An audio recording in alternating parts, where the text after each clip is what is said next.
Assalamualaikum warahmatullahi wabarakatuh. Saya Nur Syafiqah binti Muhammad Latif, Nur Metrik A1757226. Hari ini saya akan membentangkan tajuk prinsip ibadat. Seterusnya, objektif kajian saya yang pertama adalah menghuraikan konsep ibadat dan adab meliputi seluruh aspek kehidupan manusia. Yang kedua adalah menjelaskan pandangan ulama mengenai ibadat yang diperintahkan oleh Allah Subhanahu Wa Taala.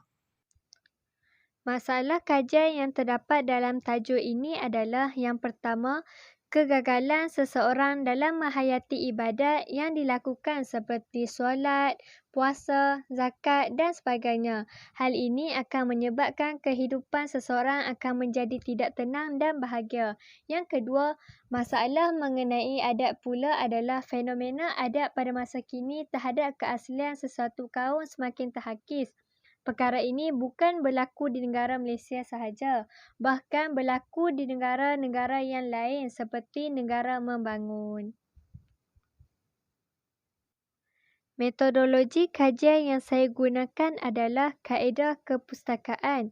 Saya hanya dapat mengakses maklumat di portal, jurnal, artikel dan bahagian sumber yang boleh dipercayai dari internet untuk melakukan kajian ini. Pada masa sekarang, kita berada dalam perintah kawalan pergerakan dan menyebabkan semua pergerakan terbatas. Seterusnya, saya akan menghuraikan analisis kajian. Yang pertama, mengenai definisi ibadat. Ibadat pada bahasa bermaksud ketaatan, manakala pada syarak pula bermaksud perbuatan mukallaf yang bertentangan dengan kehendak syarak bagi mengagungkan Allah Subhanahu Wa Taala. Selain itu, definisi ibadat pada hakikatnya lebih umum kepada semua bentuk ketaatan dan tidak menentu kepada ibadat yang difardukan seperti solat, puasa, haji, zakat, sedekah, zikir dan doa. Ibadah juga merupakan perkara yang wajib dilaksanakan mengikut syariat Allah Subhanahu Wa Taala dengan pelaksanaan yang ditunjukkan oleh Rasulullah sallallahu alaihi wasallam. Pandangan ulama mengenai ibadah. Yang pertama iaitu Ibnu Taimiyah. Ibadah mempunyai ruang lingkup yang amat luas, seluas jangkaan agama Islam sendiri. Hal ini dapat menyimpulkan bahawa semua ajaran Islam pada hakikatnya termasuk dalam ibadah. Ibadah ini tidak hanya kepada rukun Islam sahaja, bahkan ia mencakupi seluruh ucapan maupun perbuatan yang dicintai dan diredai oleh Allah Subhanahu Wa Taala. Yang kedua, menurut Al-Khardawi, ibadat bermaksud semua perkara meliputi kehidupan harian dan secara tidak terbatas kepada syiar-syiar ta'abudi yang tertentu. Contohnya, seorang Muslim beribadah kepada Allah Subhanahu Wa Taala seperti melakukan solat, puasa, zakat, haji dan sebagainya. Hal ini akan mendapatkan kebahagiaan dan kemajuan hidup di dunia dan di akhirat. Yang ketiga adalah Al-Asghar yang menyimpulkan bahawa ibadat adalah satu panduan, prinsip maupun garis yang diwahyukan oleh Allah Subhanahu Wa Taala kepada manusia. Seterusnya, mengenai definisi adat. Adat adalah suatu proses perkembangan yang dinamik dalam pemikiran orang Melayu. Pada peringkat awal, istilah adat sinonim dengan kebudayaan. Adat juga bermaksud sesuatu yang menjadi kebiasaan manusia dalam bentuk perkataan, perbuatan atau meninggalkan tindakan tertentu. Adat juga mempunyai hubungan yang mendalam di antara manusia dengan manusia, manusia dengan alam dan segala isinya serta alam ghaib. Pandangan ulama mengenai adat. Menurut Malikiyah dan Hanafiyah, pengambilan adat sebagai dalil hukum dapat dilihat dari akalnya.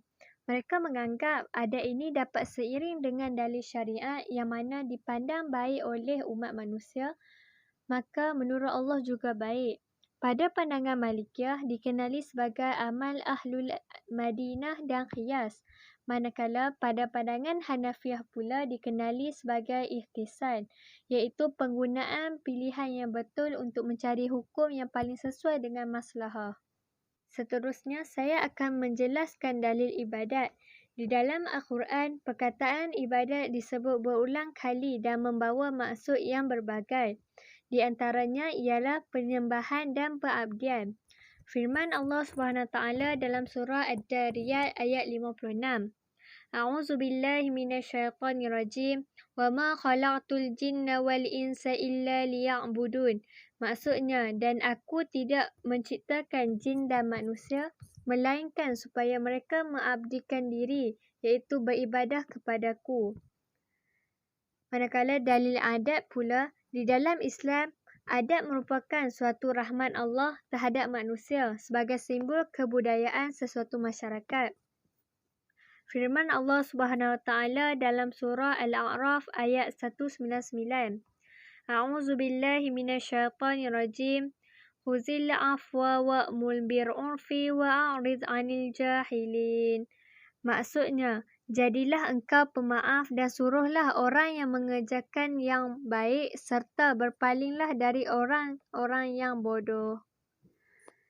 Seterusnya, saya akan menghuraikan contoh ibadat. Contoh ibadat yang pertama adalah melalui solat. Solat adalah tiang agama yang diumpamakan sebagai kunci kebahagiaan syurga kepada orang lain. Ibadah ini merupakan amalan yang pertama akan dihitung di akhirat nanti. Ibadah ini juga tidak akan dikecualikan oleh orang Islam sama ada musafir, sihat, sakit, kaya, miskin, semasa perang dan sebagainya.